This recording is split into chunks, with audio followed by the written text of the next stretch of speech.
ભાજપ સરકાર ને ખબર પડી ગઈ છે કે પહેલા એક જ હતો, હવે બીજો આવ્યો, એટલે 182 ધારાસભ્યો ને ડિવાઈડ કરીએ ને અડધા અડધા કરીએ ને તો અમારા બે યોદ્ધા અમારા બે જ એમએલએ 182 ને ભારે પડેવા છે. એટલે ચૈતર વસાવાના પહેલો ફોલ્ટમાં કેસે નાખી દઈએ, બરાબર, પછી બીજા ન લઈએ. એટલે આ ખોટી રીતે આક્ષેપો કરીને અને એવી ખોટી કલમો લગાડીને ચૈતર વસાવાને અંદર કરવાનું એક ભાજપ સરકારે ષડયંત્ર કરેલું છે. પણ હું ભાજપ સરકારનો ખૂબ આભારી છું. એના લીધે થઈ આખું ગુજરાતના યુવાધન જાગૃત થઈ ગયું. તમે કદાચ ડેડિયાપાડાની અંદર જોઈ શક્યા છો કે પૈસાથી કે બોલાઈ નથી લાયા પબ્લિક, સ્વયંભૂ પબ્લિક અને યુવાનો આગળ ઉતરી ગયા. એટલા માટે થઈને જ ચૈતર વસાવાને બરોડા લઈ જવામાં આવ્યા છે. ગોપાલભાઈ ઇટાલિયા જે ગણતરીના દિવસો પહેલા જ ધારાસભ્ય થયા છે, જે કાલે એક એડવોકેટ તરીકે ત્યાં આવ્યા હતા, પણ એમને પણ ત્યાં રોકવામાં આવ્યા હતા, શું કહેશો? મેં તમને કીધું એમ કે 182 ધારાસભ્યો જે ભારે પડે છે આ 2 જણા, બરાબર. હવે એ પોલીસને રિક્વેસ્ટ કરે છે કે ભાઈ હું અત્યારે ધારાસભ્ય કે એના માટે નથી આવ્યો, હું એક એડવોકેટ તરીકે હું મારા ડ્રેસમાં છું. આવા એમના વિડીયો પણ વાયરલ થયેલા છે પોલીસ જોડે, પણ છતાંય પોલીસને ખબર છે કે ગોપાલ ઇટાલિયા કોણ છે, શું કરી શકે છે.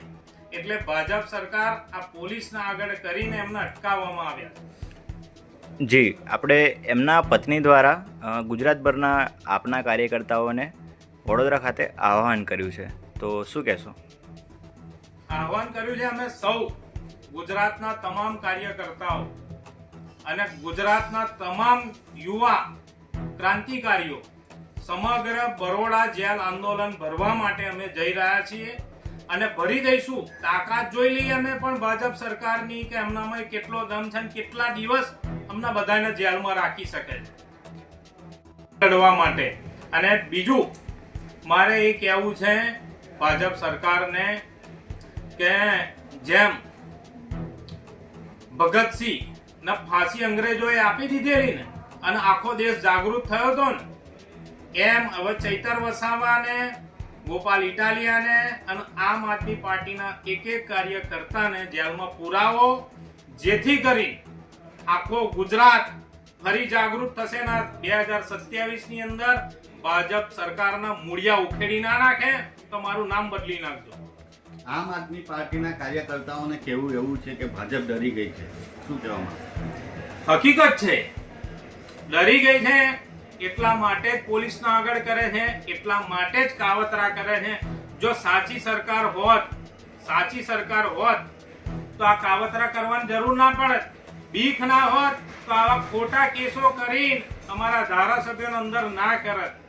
અને ખોટા કેસો કરીને હવે વિચાર કરો, ધારાસભ્ય તો છોડો તમે, પણ નાના નાના કાર્યકર્તાઓ ઉપર રહી ભાજપ સરકાર ખોટા દમન ગુજારી રહી છે, ખોટા કેસ કરી રહી છે. અગર જો ભાજપ સરકારમાં એટલો જ દમ હોય તો અત્યારે હાલની અંદર દેશની અંદર એટલા બધા મુદ્દાઓ છે કે મુદ્દાઓનું સોલ્યુશન લાવવા માટે એમની પાસે ટાઈમ નથી, પણ ખોટા કાવતરા કરીને જે દેશ માટે કામ કરી રહ્યા છે એમને ફસાવવા માટે એમની જોડે સમય છે. એટલે હું તમારા માધ્યમથી કહેવા માંગુ છું ગુજરાતની જનતાને કે આ સમય આવ્યો છે, આ સમય ચૂકશો નહીં.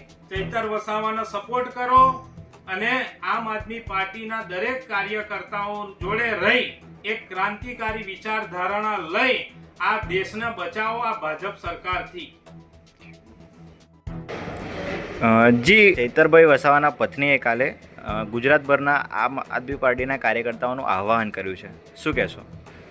ચૈતરભાઈ વસાવાના ધર્મપત્નીએ જે આહ્વાન કર્યું છે, જેની અંદર અમારા ગુજરાતની ટીમમાંથી ઘણા બધા અસંખ્ય કાર્યકરો ત્યાં આગળ પહોંચી ગયા છે.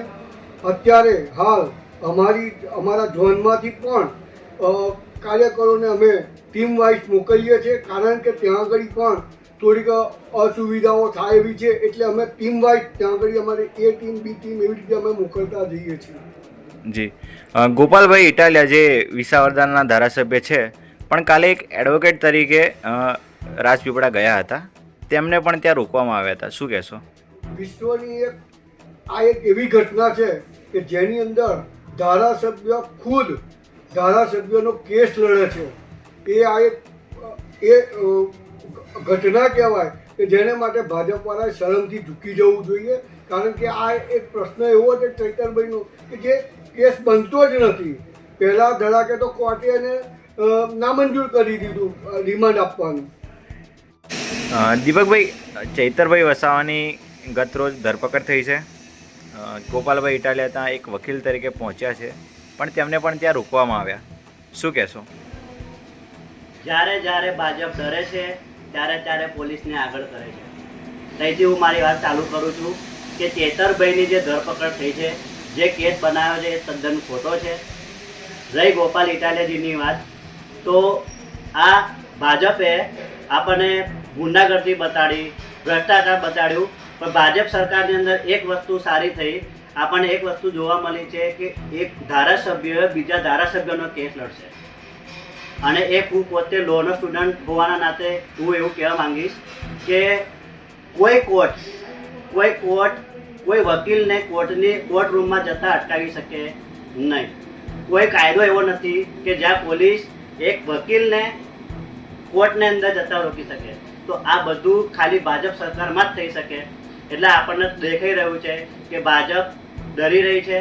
આગળ 2027નું ઇલેક્શન આવવાનું છે અને જેમાં આમ આદમી પાર્ટી એકલી જ એવી પાર્ટી છે કે જે ભાજપને ટક્કર આપી શકે છે.